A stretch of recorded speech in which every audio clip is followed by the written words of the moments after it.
권력 가진 자들에 의해 신앙이라는 것이 생겨났으며 그들은 사람들에게 숭배해야 할 대상을 지정하고 그 앞에 경배할 것을 강요했습니다.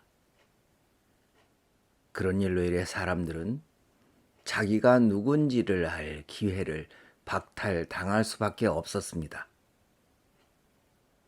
하지만 인간은 선천적으로 궁금한 것을 해결해야만 하는 습성이 있어서 그리스의 신전에는 너 자신을 알라는 편말이 있었으며 삶의 궁극적 문제를 해결하기 위해 많은 수행자들이 나타나게 되었습니다.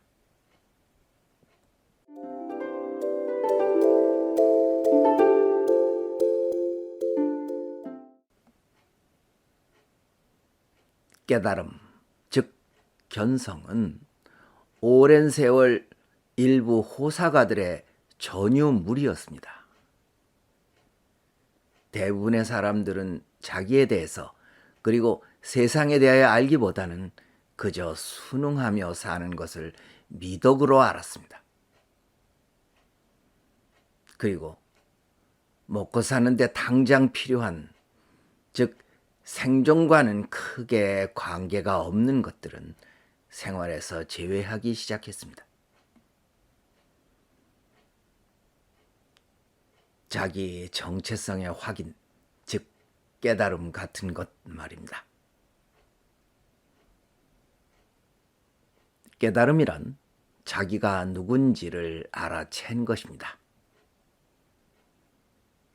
오랜 세월 그 일, 즉 깨달음의 일은 특별한 사람들만의 관심거리였습니다. 하지만 먹고 자는 것이 모두라고 생각하는 사람, 생각이 없이 그저 습관적으로 소유와 지배가 제일이라는 것에 순치된 사람들에게는 별 호응을 얻지 못했습니다. 그것은 지금도 마찬가지입니다. 그래서 자기 정체성을 알고 사는 것이 먹고 사는 일보다 더 큰 가치가 있다고 생각하는 사람들만이 깨달음이라는 새로운 일에 뛰어들게 됩니다. 오래전 권력 가진 자들에 의해 신앙이라는 것이 생겨났으며 그들은 사람들에게 숭배해야 할 대상을 지정하고 그 앞에 경배할 것을 강요했습니다. 그런 일로 인해 사람들은 자기가 누군지를 알 그런 기회를 박탈당할 수밖에 없었습니다. 하지만 인간은 선천적으로 궁금한 것을 해결해야만 하는 습성이 있어서 그리스의 신전에는 너 자신을 알라는 편말이 있었으며 삶의 궁극적 문제를 해결하기 위해 많은 수행자들이 나타나게 되었는데 그 중에는 모세, 소크라테스, 노자, 공자, 석가모니, 마하비라, 예수가 있었으며 그들은 모두 사람들의 깨달음, 즉 자기가 누군지를 알아내는데 일시적 지표가 되었습니다. 왜 깨달아야 하나요? 간단히 말해서 인간에게는 지성이 있기 때문입니다. 사실상 왜 깨달아야 하는가 보다는 어떻게 하면 깨달을 수 있는가라고 물어야 합니다. 인간에게 깨달음은 너무나 당연한 일이기 때문입니다. 자기 깨달음이 없는 한 무엇인가로부터 구속을 받지 않고는 살 수 없기 때문입니다. 자기가 자기를 모르고 사는 것처럼 답답하고 괴로운 일은 이 세상에 없습니다. 깨달음이야말로 억압을 받지 않고 사는 길이며 세파나 늙고 병들고 죽고 하는 것에 대해 여유를 가지고 살 수 있는 최선의 방책이기 때문입니다. 하지만 그것은 누구에게나 쉬운 일은 아닙니다.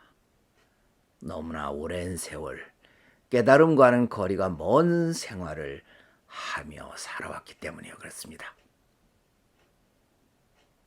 그래서 일부의 사람들은 그것을 위해서 가족과 생업을 버리고 홀로 고행을 해가며,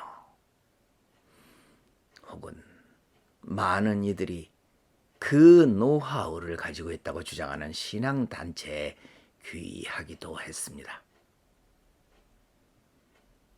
지금 우리는 깨달음이 없이는 온전히 인간 대접을 받지 못하고 살 수밖에 없는 시대를 목전에 두고 있습니다. 인간들이 아니면 할 수 없었던 많은 지적인 일들을 기계들이 대신하게 될 세상이 곧 오기 때문입니다.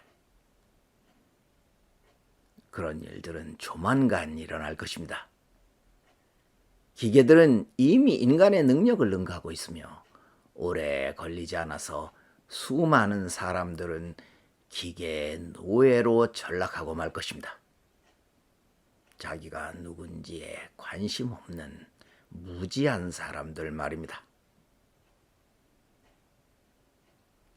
깨달음은 가족과 생업을 버리고 산으로 들어가야 할 만큼 어려운 일이 아닙니다. 이미 깨우친 자들은 이구동성으로 말합니다. 그것은 아주 쉬운 일이라고 말입니다. 당사자가 깨닫고자 하는 마음만 있다면 말입니다. 그것을 위해서 오랜 노력이 필요하지 않으며 특정 종교에 귀속될 필요는 더더구나 없습니다. 자기를 하는 일에 왜 신앙과 교리가 필요하며 누구에게 엎드려야 한단 말입니까? 사람들에게 깨달음이 어려운 이유는 첫째, 깨달음에 대한 절실감이 없으며, 두 번째, 관심사가 모두 먹고 잔인 것, 그리고 외적인 소유에만 쏠려 있고, 세 번째, 그런 여러 가지 것들이 습관화되어 깨달음을 방해하기 때문입니다. 알고자 하지 않을 뿐 누구나 깨달을 수 있는 가능성이 있습니다. 왜냐하면 인간은 누구나 이미 깨달아 있기 때문입니다. 마지막으로 깨달음을 얻기 위해서 어떠한 신앙에도 의탁해서는 안 된다는 말씀을 다시 드립니다. 깨달음은 믿음으로 되는 것이 아니며 믿음에서 벗어나야만이 가능한 일이기 때문입니다. 신앙을 주체로 하여 깨닫는다는 것은 다소 고상하게 보일지는 몰라도 그것은 또 다른 구속이며 그리하는 한 주제만 바뀌었지 신앙이라는 새로운 억압자를 맞이하게 될 것이기 때문입니다. 깨달아야 합니다. 그것은 지금 우리에게 무엇보다 시급한 일입니다. 지금까지 민정함이었습니다.